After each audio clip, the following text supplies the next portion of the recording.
एक अक्षर ब्रह्म का मानसिक चिंतन करते हुए माम अनुस्मर, मेरा स्मरण करते हुए वो जब शरीर छोड़ता है तो सीधे परम गति को प्राप्त होता है। आप घबरा जाएंगे नहीं? घबरा जाएंगे ना ये बात सुन के? समस्त इंद्रियों को रोककर, मन को हृदय में निरुद्ध करके, प्राणों को इतना सूक्ष्म कर लिया है कि ब्रह्मरंध्र में स्थापित कर दिया, और ओम उच्चारण करते ब्रह्मरंध्र फटा, परम गति को प्राप्त हुआ। ये है शुद्ध परम योगी की गति। इसीलिए महाप्रभु हरिवंश चंद्र जो बिल्कुल सरल बात कह रहे हैं और उसके साथ साक्षी भी दे रहे हैं कि ये मैं ही नहीं कह रहा हूं, ये बड़े बड़े महापुरुष कह रहे हैं। आरती मदन गोपाल की कीजिए, देव ऋषि व्यास सुखदास सब कहत निज, क्यों न बिनु कष्ट, क्यों न बिनु कष्ट रस सिंधु को पीजिए। आरती मदन गोपाल की कीजिए, आरती मदन गोपाल की कीजिए। हरिवंश महाप्रभु कह बड़ा एक कष्ट का मार्ग है, चूक हो गई तो परम गति नहीं मिलेगी, लेकिन हम तुम्हें हंसते खेलते परम गति का मार्ग बता रहे हैं। हित सजनी जो परम कृपाल है, मदन गोपाल को अपने घर का ठाकुर मान लो। पद्मासन लगा के, प्राणों को सूक्ष्म करके, इंद्रियों को निर्विषय करके, मनोनिग्रह करके, प्रणों का चिंतन करते हुए, योग बल से प्राणों को मस्तक पर धारण करके, ब्रह्मरंध्र का भेदन करके परम गति को, वो परम गति बहुत हल्की होगी जो यहां मिलेगा। इस परम गति को प्राप्त महापुरुष भी महारानी जी के निकुंज में झांक भी नहीं सकते, नहीं झांक सकते। बहुत दुर्लभ रस है ये। क्या करो? बिल्कुल, क्यों न बिन कष्ट रस सिंधु को पीजिए। परम गति यही तो है लालजू महाराज, और कौन है? यही परम पद है। वो मेरे में प्रवेश पा जाता है, एकत्व भाव से भगवान में लीन हो गया। जैसे जल की तरंग समुद्र में लीन हो गई, ऐसे वो लीन हो गया। यहां का लीन होना अलग है। बहुत जल्दी आपको बिना किसी कष्ट के परम लाभ मिल जाएगा। ठाकुर सेवा विराजमान कर लो। मदन गोपाल, लाडले लालजू, राधा नाम या राधा वल्लभ रूप, प्रियालाल, जो भी भाव जैसे बन पावे, ठाकुर सेवा विराजमान कर लो। इनकी दासता से परम गति तुम्हारे पीछे पड़ी रहेगी। ये स्वीकार कर लो, स्वीकार कर लो। हम नहीं कह रहे, तस्मात् शास्त्रम प्रमाणम दीयमानम न गृह्णन्ति बिना मत सेवनम जनाहा। जो सारूप्य सामीप्य सारिष्ट एकत्वाद मोक्ष है, परम गति है, वो भगवान देते हैं तो मना कर देते, हमें नहीं चाहिए, बस हमें आपकी सेवा चाहिए। बिना मत सेवनम जनाहा, आपकी सेवा छूट जाए ऐसा मुझे मोक्ष आदि नहीं चाहिए, परम गति नहीं चाहिए। महाप्रभु कह रहे क्यों कष्ट में कदम रख रहे हो? आओ, बिल्कुल सहज सरलता से परम गति तुम्हारे पीछे पड़ी रहेगी और रस सिंधु का तुम पान करोगे। क्या? इन ठाकुर का श्रृंगार करो। बहुत रिजवार है, इनको आपका भाव चाहिए। जैसे भी आप हो, कोई शर्त नहीं है कि ये चीज होनी ही चाहिए, नहीं। देखो, बाजरे की रोटी और नमक, धन्ना जाट, कुछ नहीं है, दूसरी वस्तु नहीं है ही नहीं घर में। और ठाकुर साथ खेला कि नहीं खेला? आज तक वर्णन किसी भोग का ठाकुर जी ने नहीं किया। वाह वाह, सुदामा के तंदुल पाके बोल पड़े वाह। आज जो तृप्ति मिली वो कहे, सबरी के बेर पाकर के ठाकुर जी को तृप्ति हुई। तो अगर 56 भोग से तृप्ति होती तो फिर बात अलग थी कि हम गरीब कैसे भोग लगा पाएंगे, लेकिन हमारे ठाकुर को आपका भाव चाहिए। गर्व है कि मैं 56 भोग लगाता हूं, ठाकुर ने देखा भी नहीं, दृष्टि भोग भी नहीं लगाया, क्योंकि गर्व रूपी दूषित वस्तु उसमें पड़ी है और भाव रूपी परम स्वादिष्ट वस्तु पड़ी है। तो बाजरे की रोटी को रोकना पड़ा धन्ना जाट को कि तू 3 दिन हो गए पूरी रोटी खा लेगा तो मैं भूखा रह जाऊंगा, आधी तुम पाओ आधी हम पाएंगे। नव किशोर ठाकुर जी नई अवस्था, धन्ना जाट खेल रहे ठाकुर भाव। महाप्रभु कह रहे मदन गोपाल का श्रृंगार करो, उनकी आरती उतारो। देवऋषि नारद, शुकाचार्य, भगवान व्यासदेव जी आज बड़े बड़े महापुरुष कह रहे हैं यदि मदन गोपाल ठाकुर की सेवा की तो बिना कष्ट के परम गति, परम सुख तुम्हें वरण कर लेगा। बिना कष्ट के तुम परम सुख सिंधु में डूब जाओगे, विश्वास करो। हरिवंश महाप्रभु कह रहे हैं अगर करी धूप कुमकुम मलय रंजित, नौबर्तिका घृत सो पूरी राखो, कुसुम कृत माल नंदलाल के भाल पर, तिलक करी प्रगट यश क्यों न भाखो, भोग प्रभु योग भरी थार धरि कृष्ण पे, मुदित भुज दंडवर चवर ढारो, आचमन पान हित मिलत कर्पूर जल, सुभग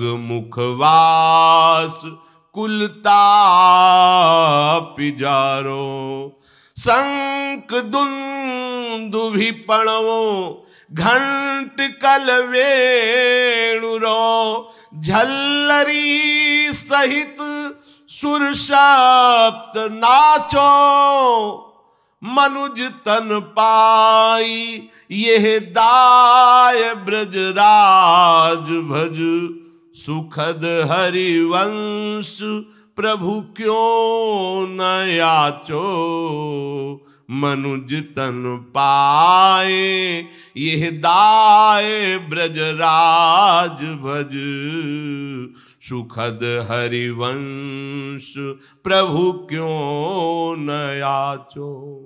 आरती मदन गोपाल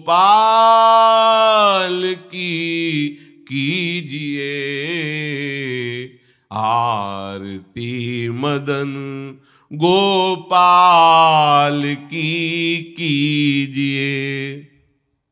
आरती सजाओ, ठाकुर को सुंदर सुंदर सुवासित जल से स्नान करा के, कोमल वस्त्रों से श्रीअंग प्रक्षालन करके, पोछ करके विराजमान करो, सुंदर पोशाक धारण कराओ, सुंदर धीमे धीमे चंदन घर्षण करो, केसर कपूर डाल के ऋतु के अनुसार धीरे धीरे, इसलिए मोटा ना हो, स्थूल हुआ तो पत्रावली ठीक नहीं बनेगी, पत्रावली करो।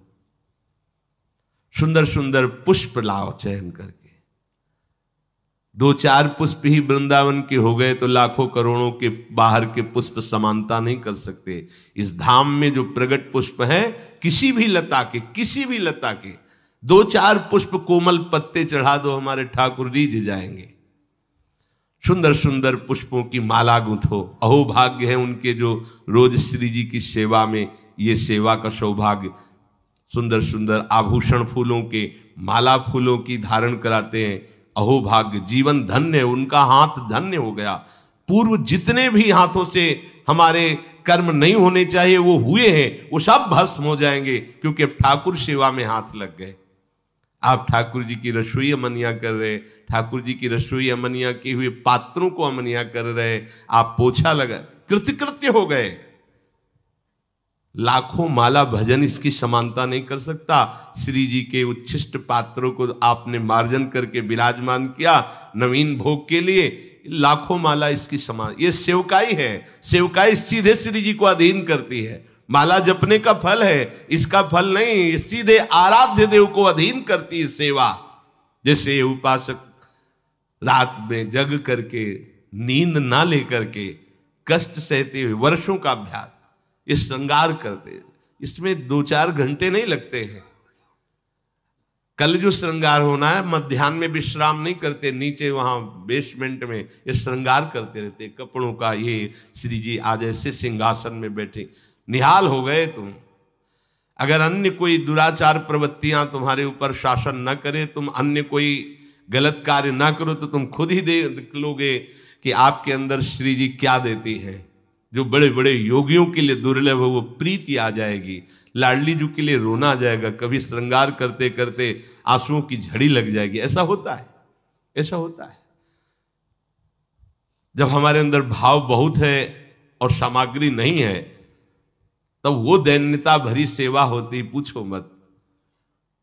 जब कुछ नहीं था, थोड़ी मिश्री केवल, और भाव में कढ़ी चावल और फुल्का ऐसे सब, तो आंसू चल रहे कि लाडली मुझ दीनहीन गरीब की क्या है, आपके द्वारा दी हुई मिश्री केवल है, सामने रख के ऐसा सुख मिलता तुम्हें कैसे। बिहारी जी के सामने से 4 डलियों से फूल मांग लिए, 1-1, 2-2 ऐसे फूल दे दिए, श्री जी के लिए फूल दे दिए, तो दे देते थे माली जन। आके जब उनकी पंखुड़ी करके शयन के ऐसी छोटी सी गादी लगाते और श्री जी को विराजमान करके ऐसे चल, कैसे वो सुख तुम्हें कैसे वर्णन करें। बड़े बड़े योग सिद्धांत भी जहां प्रवेश नहीं पाते, वो ये बात है। जोग कुजोग ज्ञान अज्ञानू, जहां नहीं राम प्रेम प्रधानु, सो सब धर्म कर्म जर जाऊ, जहां न राम पद पंकज भाऊ। ये आखिरी स्थिति है प्रेम की। महाप्रभु कह रहे इस बात के सुखदेव जी, भगवान व्यास देव जी, देवर्षि नारद साक्षी है कि जो मैं बात कह रहा हूं कि बिना कष्ट के तुम्हें रस सिंधु की प्राप्ति होगी। तुम आरती करो मदन गोपाल की, उनको श्रृंगारित करो। आरती में जो धूप होती है अगर, बड़ी सुगंधित होती है। अब तो सब बदल रहा है, पैसे के कारण अन्य अन्य मिलावट की धूप, जरा सी धूप की सुगंध, पूरा वातावरण सात्विक। अपने यहां पहले धूप आरती होती है, बड़ा दुलार भरी सेवा है श्री जी की। फिर इसके बाद जो बत्ती की नोक होती है उसमें चंदन लगाया जाता है, ऐसे सूखा चंदन, पिसा हुआ सूखा, ऊपर से केसर, तो वो हल्का सा केसरपन लिए हुए चंदन, क्योंकि जो ही हम प्रज्वलित करेंगे तो पहले धुआं ना निकले, सुगंध निकले।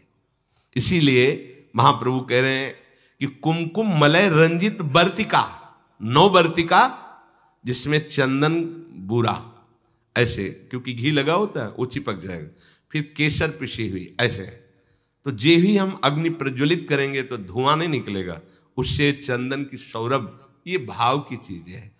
बोले मलय कुमकुम मलय रंजित 9 बर्तिका, कैसी घृतसो पूरी राव, घी से सनी हुई पूरी। कुसुम कृत माल नंदलाल के भाल पर तिलक करी प्रगट यश क्यों अहो भाग्य। आप चंदन घिसे श्री जी के लिए, फिर उससे आप श्री जी को तिलक रचना कर रहे, पत्रावली लगा रहे, अहो भाग्य। ये बड़े भाग्य से सेवा का सौभाग्य मिलता है। पूज्य पादुड़िया बाबा, भजन करना भी बहुत कठिन बात है, लेकिन भजन किया जा सकता है, पर सेवा करना बहुत कठिन है, क्योंकि सेवा में सुख की चाह का नाश होता है। सेवक सुख चाह, मान भिखारी, व्यसनी धन, शुभ गति बेविचारी, ये तो मूर्खता है। सेवक सुख की चाह करे नहीं, सेवक सुख देने की चाह रखता है। भिक्षुक मान त्यागी होता है, बैरागी मान त्यागी होता है। सुंदर सुंदर फूलों की माला प्रभु के गले में धारण करवावे, सुंदर तिलक रचना करे। तिलक रचना और माला धारण करवाते समय यश क्यों ना भाके। जैसे आप श्री जी का श्रृंगार कर रहे हो तो आपको गुनगुनाना चाहिए अंदर।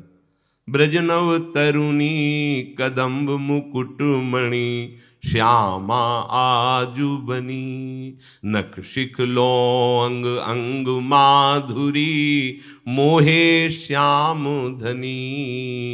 ब्रज नव तरुणी कदम्ब मुकुट मणि, श्यामा आजू बनी। पत्रावली।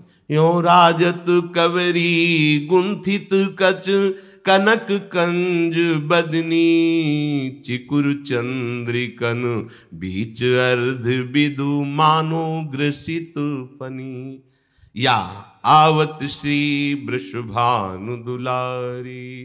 पूरे पद में प्रथम उबटी मज्जन कर सज्जित नीलवर, श्रृंगार के पदों का क्यों गायन नहीं कर रहे? आचार्य चरण कह रहे, जब आप श्रृंगार कर रहे हैं श्री जी का तो पद गुनगुनाना चाहिए। श्रृंगार के बनी वृषभानुनंदिनी, आज भूषण बसन विविध पहिरे तन, पिय मोहन हित साज। बहुत से श्रृंगार के पद हैं, गुनगुनाना चाहिए। तिलक करी प्रगट यश, क्यों न भाखो? क्यों नहीं तुम गायन करते? अब आप तिलक रचना कर रहे हो, बातें प्रपंच की सोच रहे हो या कर रहे हो, ठीक बात नहीं है। अभी तिलक रचना ठीक नहीं हुई। जिनकी तिलक रचना कर रहे हो उनके यश का, उनकी सुंदरता का गायन करते हुए फिर कह रहे हैं महाप्रभु, इसके पश्चात भोग प्रभु योग भरी थार धरी कृष्ण पे। जब हमने श्रृंगार किया, आरती तैयार करके विराजमान कर दी। सेवा में एक क्षण का भी विलंब नहीं होना चाहिए। आपको पता है धूप के बाद श्रृंगार आरती होगी तो धूप होते होते श्रृंगार आरती प्रज्वलित हो जानी चाहिए। धूप की जेव ही पदावली संपन्न होने जा रही श्रृंगार आरती ऊपर, इसके लिए देखना पड़े तो सेवा में प्रमाद माना जाता है।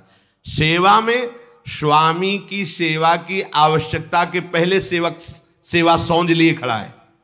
ये नहीं आरती कहाँ है, आरती, अरे आरती तैयार करो, ये प्रमाद स्थिति है। इसलिए सबसे पहले प्रभु ने कहा है आरती तैयार कर ली, श्रृंगार किए हुए प्रभु को तिलक लगाए, माला पहनाए, अब भोग लगा। आरती तैयार है पहले से, जैसे उस दिन त्रुटि नहीं, ये विलंब नहीं, सेवा में प्रमाद नहीं। स्वामिनी जी के मन में बाद में आता है, सखियां पहले सेवा सौंजे करती, आज ऐसा होगा, पहले ही पता है उनको। तो आपको तो पता है ना, पहले धूप के बाद श्रृंगार आरती। अब भोग, भोग प्रभु योग भरी थार धरी कृष्ण पे। योग में दो भाव होते हैं, एक होता प्रभु के योग्य भोग। ऐसा नहीं कि तुम अपनी मनमानी की प्याज लहसुन छौके प्रभु का ही सब बनाया हुआ है, सब मूर्खता नहीं। फिर प्रभु के बनाए हुए और भी कुछ हैं जो तुम नहीं भोग पाओगे। दंड विधान, नरक, रोग नहीं भोग पाओगे। भोग प्रभु के योग्य लगाओ, जो हमारे प्रभु नहीं पा सकते वो हम नहीं पा सकते, इसलिए प्रभु के योग्य भोग लगाओ। शास्त्र सम्मत, संत जन सम्मत जो प्रभु को भोग लगाने योग्य पदार्थ है वही भोग लगाना चाहिए। बहुत उद्दंडता सेवा में नहीं होते। प्राय प्रभु ने ही तो बनाया, प्याज लहसुन हम उसको भोग लगा देते हैं तो क्या है, उन्होंने ही तो बनाया है। हाँ, उन्होंने नरक भी बनाया है तो आपको घुमा देंगे तो क्या परेशानी होगी, आपको थोड़े दिन रख लेंगे नरक में तो आपको कोई परेशानी, फिर परेशानी ही परेशानी है। कैंसर भी प्रभु ने बनाया है, किडनी फेल भी प्रभु ने बनाया है, हार्ट, बड़ी समस्याएं, तो समस्याएं भी तो प्रभु ने बनाया है। होश में भोग प्रभु योग भरी, प्रभु के योग्य जो पदार्थ है वो थाल में रखो। दूसरा आध्यात्मिक आंतरिक भाव, योग कहते हैं अपनेपन का। इतना अपनापन हो कि मेरे लाडले हैं। अब कैसे, जैसे मां अपने बच्चे को जब भोग पवाती है तो क्या अच्छी से अच्छी वस्तु पवाती है। कोई चाह होती है क्या, चाह एक ही होती है भरपेट बच्चा पाले। पूरा दूध खाली करो, खाली करो, नहीं खाली करोगे ना बाजार नहीं लिवा जाएंगे, तुम्हारे लिए वो चीज नहीं लाएंगे। फिर और अगर नहीं खा, एक थप्पड़ मारा पूरा, वो रोष प्रकट कर रही काय के लिए, पूरा खाली करो दूध, अभी तो इतना कम पिया है। और उसकी भाव दशा को देखो कितना प्यार भरा है, क्यों, अपनापन है ना, मेरा लाला है तो मेरे लाडली लाल है, मेरे लाल। अपनापन, इतना गाढ़ अपनापन कि कहीं अपनापन रह न जाए, ये प्रभु को भोग लगाना होगा। अगर इस अपनेपन में भर करके आप एक नमक से चुपर कर रोटी भी रख देंगे तो हमारे प्रभु उसे छोड़ेंगे नहीं, पाएंगे। अपनापन प्रभु से नहीं है तो दुर्योधन ने भी व्यवस्था की थी भगवान की, देखा भी नहीं। अपनापन है विदुरानी को मेरे प्रभु, तो छिलका वाह वाह करके पा रहे हैं। वाह कितना स्वाद है इसमें, केले में नहीं छिलके में। ये भोग लग रहा है काहे का? योग भरी, युक्त होकर, प्रभु में तदात्म होकर, प्रभु के प्रेम में डूबी विदुरानी। केले का छिलका दे रही, होश भी नहीं है। तो महाराज को भी, सर्वज्ञ प्रभु को भी होश नहीं। वो ये नहीं बोले कि अरे सुनो सुनो छिलका फेंको, ये गुदा में लाओ ना केला, ऐसा नहीं। वो भी मस्ती से विदुर जी पधारते हैं। अरे पगली ये क्या कह रही? प्रभु को छिलका छीन के गुदा दिया। प्रभु की आंख खुली, जैसे वो डूबी थी ऐसे प्रभु डूबे थे। वो पवाने में डूबी थी, प्रभु पाले में डूबे थे। आंख खुली, बेस्वाद हो गए विदुर जी। अब वो स्वाद नहीं रहा क्योंकि तुम्हारी बुद्धि लग रही है, वहां बुद्धि ही नहीं रही। ऐसा योग हो गया है कि भोग चक्क लग रहा है। ये है वास्तविक भोग। दो प्रकार का भाव इसमें कि प्रभु के योग्य ही भोग थार पे विराजमान करे, और दूसरी बात प्रभु से इतना अपनापन हो जाए कि अपनेपन में आप थोड़ा सा जल भी देंगे तो अमृत जैसा प्रभु से पान करेंगे। प्रभु योग भरी थार धरी कृष्ण पे अब सुंदर भोग लगाया। आचमन पानहित मिलत कर्पूर जल, सुवासित सुगंधित। ऋतु के अनुसार सर्दी है, हल्का सा गुनगुना जल। गर्मी का समय है, शीतल जल, थोड़ा कपूर मिश्रित, थोड़ी इलायची डाल लें, सुगंधित सुवासित। जितना भाव करोगे ना आप। अच्छा आपके पास कुछ नहीं तो भाव के में क्या जाता है? अमुक अमुक पदार्थ डाल दे, बड़ा सुवासित, बड़ा सुगंधित जल। अब आचमन करा रहे हैं, प्रभु स्वीकार कर रहे हैं। वस्तु भोक्ता प्रभु तब होते जब आपके अंदर भाव हो। तो पहले भाव भोगा फिर वस्तु। अगर भाव नहीं तो वस्तु भोक्ता प्रभु नहीं होते, ये ध्यान रखना। वस्तु वापस तुम्हें मिलती है ना, तो ऐसा नहीं कि भोग नहीं लगा, पक्का प्रत्येक कण कण का भोग लगना, क्योंकि आपका भाव उसमें मिला। भाव प्रभु ने पा लिया और उच्छिष्ट वस्तु आपको दे दी। अब जब आप पाओगे तो वही उच्छिष्ट प्रसन्नता प्रदान करेगा। प्रसादे सर्व दुखानाम हानि रस्योपजायते, समस्त हानि। वह अखंड प्रसन्न, ऐसी प्रसन्नता में भगवत प्रेम स्फुरित होता है। आचमन कराया सुगंधित जल से, फिर सुभग मुखवास। मुखवास पान की बीड़ी, सुंदर पान की बीड़ी, इलायची, नारियल आदि डाल के सुंदर तैयार कर प्रभु को पवाया। मुखवास, इससे क्या होगा? जितने भी दैहिक दैविक भौतिक ताप है सब तुम्हारे नष्ट हो जाएंगे।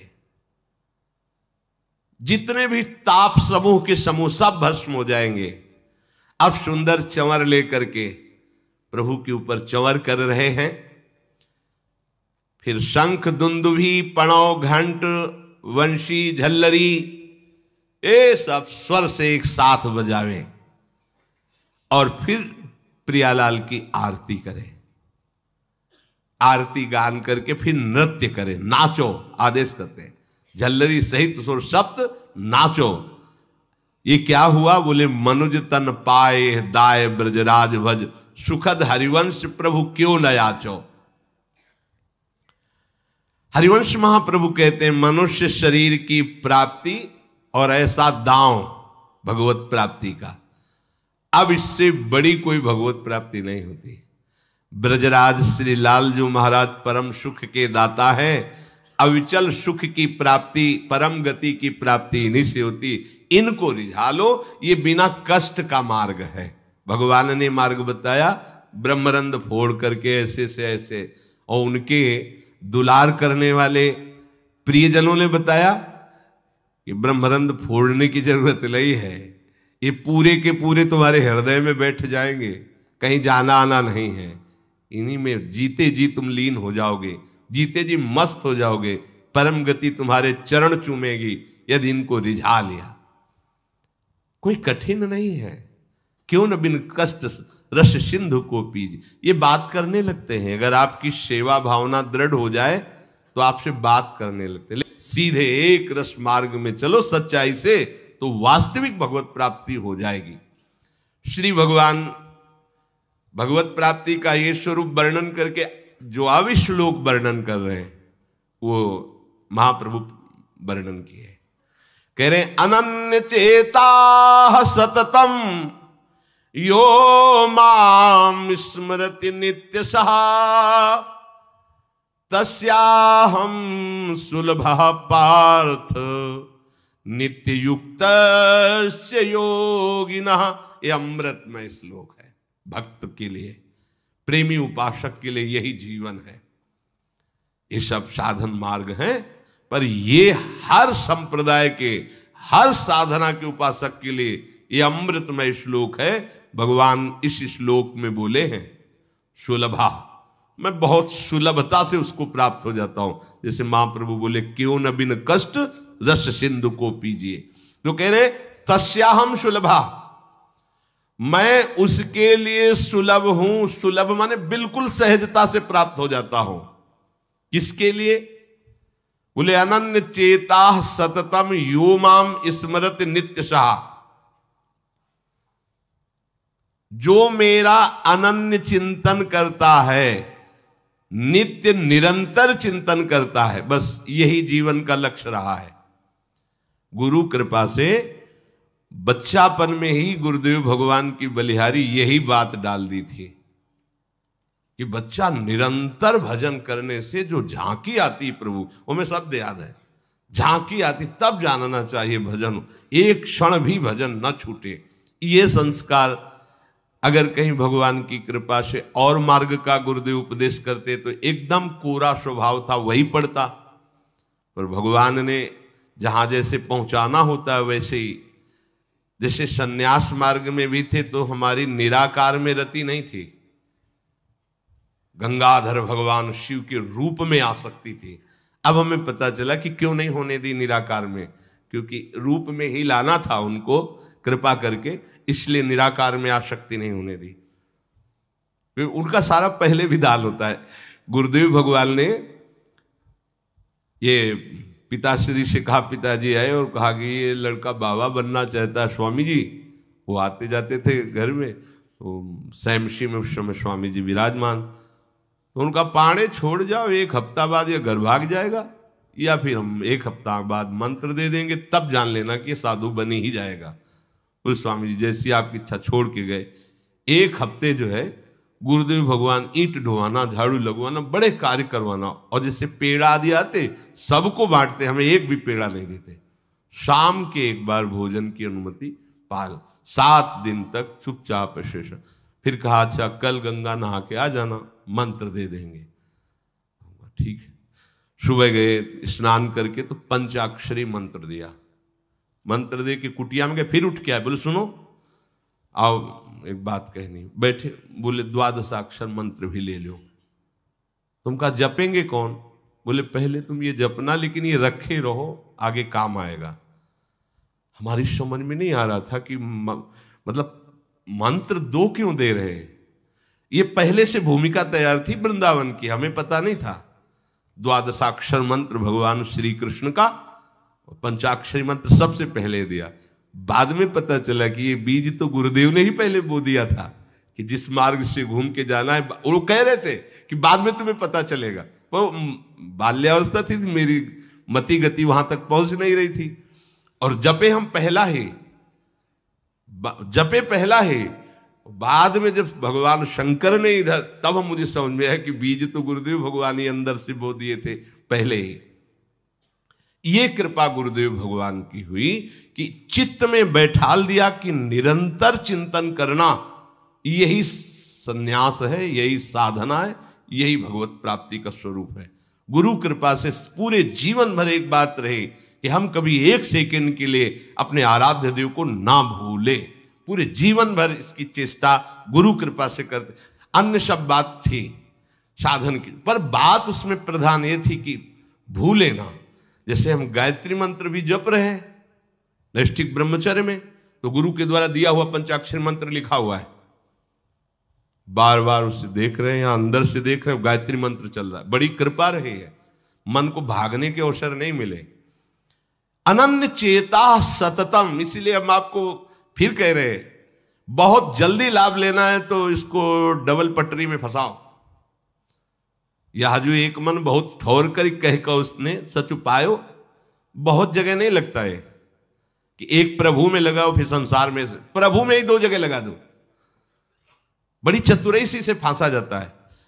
यदि मंत्र से भाग रहा हो और तुम्हें कहीं रूप का अभ्यास हो भगवत कृपा से, तो रूप में फंसाओ, चरणों से लेकर के मुकुट तक, मुकुट से लेकर चरणों तक इसको फंसाओ। पर यह कठिन बात है, रूप आना कोई साधारण बात थोड़ी। तो डबल नाम में फंसाओ, जैसे कल कहा था कि शरणागत मंत्र चल रहा, राधा लिखे है, राधा बार बार, और शरणागत मंत्र जा कहा जाएगा। तो जब गायत्री जी जब करते थे अनुष्ठान पुरस्चरण का, तो सामने पंचाक्षरी मंत्र लिखा हुआ है और गायत्री मंत्र चल रहा है। अगर हम जरा सा भी चूकेंगे तो या तो मंत्र छूटेगा और या तो वो दृश्य छूटेगा। बिल्कुल मन को कोई जगह नहीं रखते थे, कोई जगह नहीं रखते थे। अनन्य चेता, ये बहुत बड़ी सिद्धि, बहुत बड़ा लाभ है कि अन्य कुछ स्मरण ना आवे। इसका अभ्यास आप कर लीजिए, फिर नशा तो ये चढ़ा देगा। ऐसा नशा चढ़ता है, ऐसा लगता है जैसे खोपड़ी घूम रही हो और उसके साथ मंत्र घूम रहा हो। ये ऐसे करो तो पका जैसा दर्द होने लगता है, एक एक नस नाड़ी मंत्राकार। न भोजन की इच्छा है, न किसी के देखने की इच्छा है, इच्छा रहित केवल मंत्र चल रहा है। तदाकार वृत्ति, मंत्राकार वृत्ति। अब इतनी प्रपंच की वृत्तियां फैलाए हो, इतना बहिर्मुख हो, कैसे बात समझोगे अंतर की। अनन्य चेत, भगवान कह रहे मैं सुलभ हूं, सुलभ हूं। काशी में प्रतिदिन ये होता, आज महादेव जी साक्षात आएंगे, सुबह से तैयारी हो जाती थी, आज महादेव जी आएंगे। घाट में ही रहते थे, पंडों की छतरी के नीचे तपती हुई धूप, तो घाट में धूप ऐसे ज्वाला सी लगती थी, और छोटी सी छतरी, उसी के नीचे दोपहर रात्रि वहीं 2 बजे तक तो तपती थी फर्श, और 2 बजे के बाद स्नान करके महादेव जी विश्वनाथ जी पहुंच गए। बस रोज आज मिलेंगे, आज तो निश्चित मिलेंगे। एक दिन इतना आनंद था कि आज तो बस आ ही रहे हैं, ऐसा आ ही रहे हैं। जैसी भावना करोगे, जा पर जाकर सत्य सने हो, सो तो ही मिले न कुछ संदेह हो। भयंकर जटाओं का बोझा ऐसे, इतना बड़ा हाथ में त्रिशूल लिए, देखा दोपहर में नग्न पैर से आ गए। अब अपने जो जहां पागल है वही उसको दिखाई दे, साष्टांग दंडवत ऐसे, मौन, कुछ बोले नहीं उससे। हम तो बस वैसे स्तब्ध, जैसे कोई जड़वत। बाद में विचार आया इसका मतलब क्या था। मैं ही मैं हूं, दूसरा कोई नहीं है। अलग से देखने की भावना मत करो, कण कण में मैं विराजमान हूं। एक दिन भाई जी के प्रति बहुत आकर्षण जब था, तो एक स्वप्न देखा कि स्वप्न में हम भाई जी से पूछ रहे कि मुझे श्री कृष्ण की प्राप्ति कब होगी। इसके बाद की बात, भाई जी ने ऐसे चश्मा करके ऐसे देखा, राधा बाबा बगल में बैठे और कहा जब श्री कृष्ण बन जाओगे तब श्री कृष्ण की प्राप्ति होगी। जगने पर, बहुत विचार करने पर फिर यह कि श्री कृष्ण बन जाओगे, भाई जी का तात्पर्य क्या था। तब समझ में आ गया, मन कृष्णाकार, बुद्धि कृष्णाकार, चित्त कृष्णाकार, अहम कृष्णाकार, तब कृष्ण साक्षात्कार हो गया। नित्य युक्तस्य योगिनः तस्याहं सुलभा पार्थ नित्य युक्तस्य योगिनः। नित्य युक्त हो गया जिसका चित्त प्रभु को छोड़कर किसी भी भोग भूमि में, किसी भी ऐश्वर्य में, किसी भी सिद्धि में। जैसे किसी को लगता है कि ये चमत्कार दिखाना, कोई भी चमत्कार दिखाना बहुत कठिन बात है। अगर भगवत दर्शन का लक्ष्य ना हो, भगवत प्राप्ति का लक्ष्य ना हो, तो कोई भी चमत्कार ऐसे करने में है कोई बहुत बड़ी बात मत समझ, बस ये है कि इधर अगर स्वीकार किया तो उधर गेट बंद हो जाएगा, इसीलिए पिट जाते हैं, गाली सुन लेते हैं महात्मा जन, लेकिन प्रयोग नहीं करते अपने भजन का, प्रभु के पास जाते हैं। ऐसा ना समझे ना कि वो चमत्कार पीछे घूमते हैं। केवल बस एक बात है कि अगर इधर लगे तो उधर का गेट बंद हो जाएगा। तो इतनी दुर्लभ बात बनने जा रही है, किसी को प्रमाणित करने के लिए कि हम महात्मा, हम भजनानंदी, हम चमत्कारी हैं, अपना गेट बंद करवा ले तो मूर्खता ही होगी ना। यहां क्या होगा, वाह वाह हो जाएगा, बस उसके आगे क्या होगा, फिर वही प्रपंच। तो ये जो ब्रज के महात्मा है, जो भगवत प्रेमी महात्मा है, जो भगवत प्राप्त करने वाले हैं, इनके अंदर चमत्कार के बाप की सृष्टि होती है। ये चमत्कार बहुत ऊपर होते हैं। ये नहीं सोचना चाहिए कि इनमें भजन होता तो उसने 2 थप्पड़ मारे भस्म कर देते। भजन का जानते हो, भजनानंदी का 2 थप्पड़ मारा है, तुम्हें निश्चित भगवान की प्राप्ति हो, तुम्हारा कभी अमंगल न हो, भगवान तुम्हारे परिवार को भी सुखी रहे और तुम आजीवन स्वस्थ रहकर पवित्र बुद्धि के द्वारा भगवान को प्राप्त। ये महात्माओं का बल होता है। महात्माओं के बल थोड़ी होता है किसी ने गाली दिया, मार दिया, जा भस्म हो जा, ये भस्मासुर थोड़ी होते महात्मा है। भाई भस्म कर दिया, नष्ट नहीं, साधुते हो न कारज, तब भगवान उनके अधीन होते हैं। ये चमत्कार, ये ना सोचो कि भजन करते होते तो फिर चमत्कार, या ये गाड़ी घोड़ा रुपया पैसा चमत्कार, ये पापियों के पास भी है। ये तो प्रारब्ध का खेल है, प्रारब्ध बदला, ऐसे से ऐसे हो गया, इनका कोई महत्व नहीं है। महत्व है नित्य युक्तस्य योगिनः, तुम्हारा चित्त निरंतर आराध्य देव में युक्त है कि नहीं।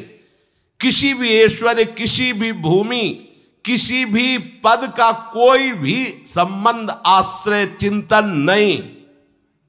ये हुआ आनंद चेता। जैसे पतिव्रता स्त्री का मन केवल पति के ही सुख में निमग्न रहता है, पति का चिंतन, पति की बातें, पति वो उसी में मगन रहती है। पति के सिवाय उसके मन में अन्य किसी पुरुष का राग पूर्वक चिंतन कभी होता ही नहीं। जैसे शिष्य का गुरु के सिवाय कहीं चिंतन नहीं होता।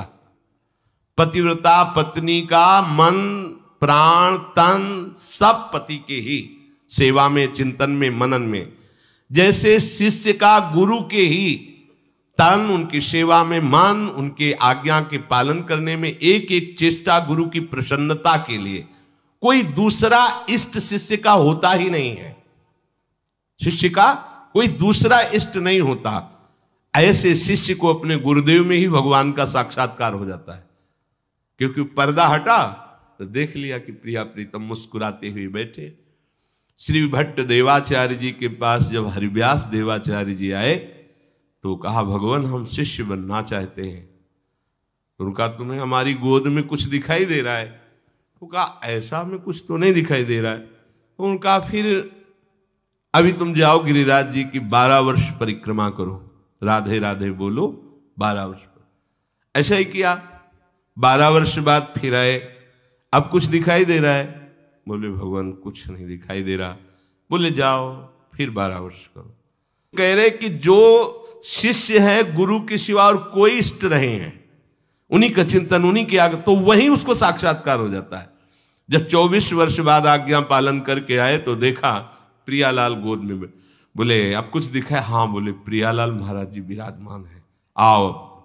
वही महावाणी के रचयिता श्री हरिव्यास देवाचार्य जी गुरु आज्ञा में एक कदम पीछे ने 24 वर्ष गिरिराज जी की परिक्रमा राधे राधे आए नहीं, जब तक आज्ञा पालन नहीं हुई। आज्ञा पालन साक्षात्कार करने के बाद मंत्र दीक्षा दी।